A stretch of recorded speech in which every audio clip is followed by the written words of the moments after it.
Ce soir-là, on était au milieu du désert dans une carcasse d'avion. Il faisait très froid et on avait une couverture pour deux. Du coup, malgré le conflit, t'es obligé d'être collé serré sous la même couverture. Lui c'est Nance et lui c'est Moots. C'est les deux aventuriers de nu et culottés. Leur défi, traverser la France et parfois le monde entier en démarrant tout nu et sans argent. Leur unique mission, réaliser une quête complètement folle en comptant uniquement sur la solidarité des gens.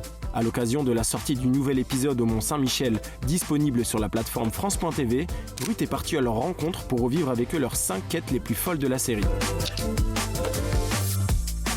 à Montréal, c'était un moment extraordinaire, unique. Le rêve, c'était de chanter une chanson d'amour à une grande chanteuse québécoise. Et à un moment donné, dans les chanteuses québécoises qu'on connaissait, il y en a une où on s'est dit tiens. Et c'était... C'était Linda Lemay. Ouais. Notre rêve, donc, c'était de rencontrer Linda. Ah, toi aussi? Ouais. Cette chanson, je l'ai jamais oubliée. D'ailleurs, c'est devenu une chanson importante même dans notre histoire. Alors l'Islande, le contexte c'était partir du nord de la France en plein hiver et du coup d'aller en Islande pour y voir des aurores boréales. Mais regarde ça. C'est quoi le moment le plus mémorable de cette quête? Il y a le moment où on a trouvé aussi le jet privé pour aller en Islande. Vous êtes prêts à partir? Carrément.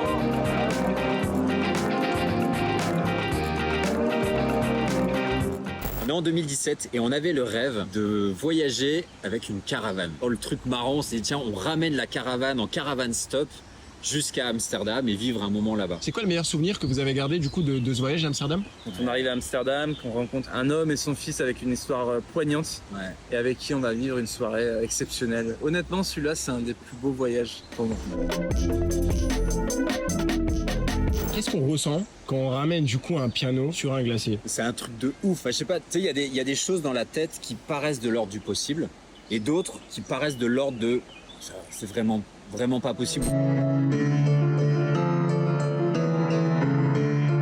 Ah, je me souviens qu'on est tombé dans une sacrée phase de désespoir. On cherchait une remorque qui nous permettrait de trouver un piano. Impossible évidemment qu'on nous lâche une remorque pour faire 300 km avec. Moi j'ai juste une question quand même, c'est comment ça se fait que tu te rends disponible comme ça pour deux personnes que tu connais pas? Mais là, elle sert à rien, si elle peut servir en attendant, ça me gêne pas.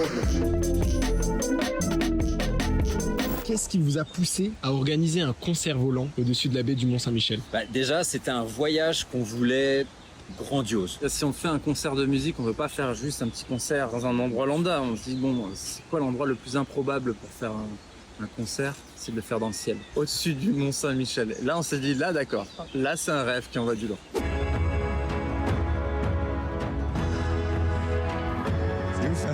Ça me renvoie à un truc de mais jusqu'où va la folie? Et là, j'ai envie de dire mais jusqu'où va la vie en fait?